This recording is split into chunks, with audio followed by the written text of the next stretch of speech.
الحمد لله رب العالمين والصلاة والسلام على نبينا محمد وعلى آله وصحبه اجمعین۔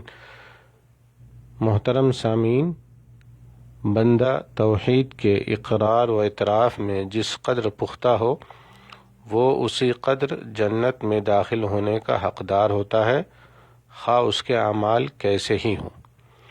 جو بندہ ایمان لاتا ہے، توحید کو اختیار کرتا ہے اور اپنے ایمان و توحید کو شرک سے آلودہ نہیں کرتا ہے تو وہ مکمل امن اور مکمل ہدایت حاصل کر لیتا ہے، جنت کو اپنا لیتا ہے۔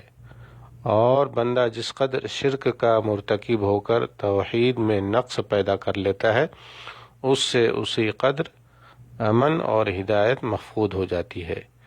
دینی بھائیوں، لا الہ الا اللہ سب سے افضل ذکر ہے۔ لا الہ الا اللہ کلمہ توحید کو اللہ تعالیٰ کی رضا کے لیے زبان سے ادا کرنے اور اس کا دلی طور پر اقرار کرنے والا شخص جب اس کی شرائط اور لوازمات کو صحیح طور پر بجا لائے تو اللہ تعالیٰ اس بندے پر جہنم کو حرام کر دیتا ہے۔ اللہ تعالیٰ کا ارشاد ہے، الذین آمنوا ولم يلبسوا ایمانہم بظلم اولئک لہم الامن وہم مہتدون۔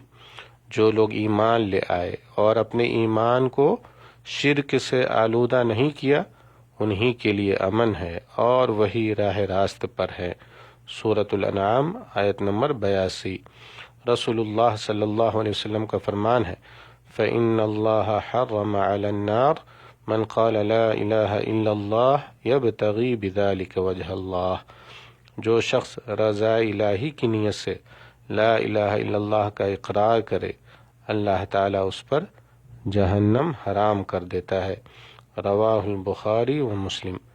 رسول اللہ صلی اللہ علیہ وسلم کا فرمان ہے، قال اللہ تعالی یا ابن آدم لو اتیتنی بقراب الارض خطایا ثم لقیتنی لا تشرک بی شیئا لأتیتک بقرابها مغفرہ۔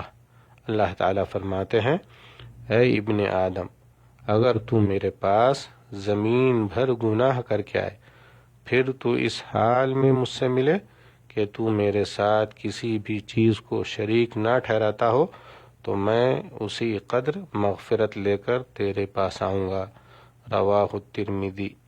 واللہ تعالی اعلم، والسلام علیکم ورحمۃ اللہ وبرکاتہ۔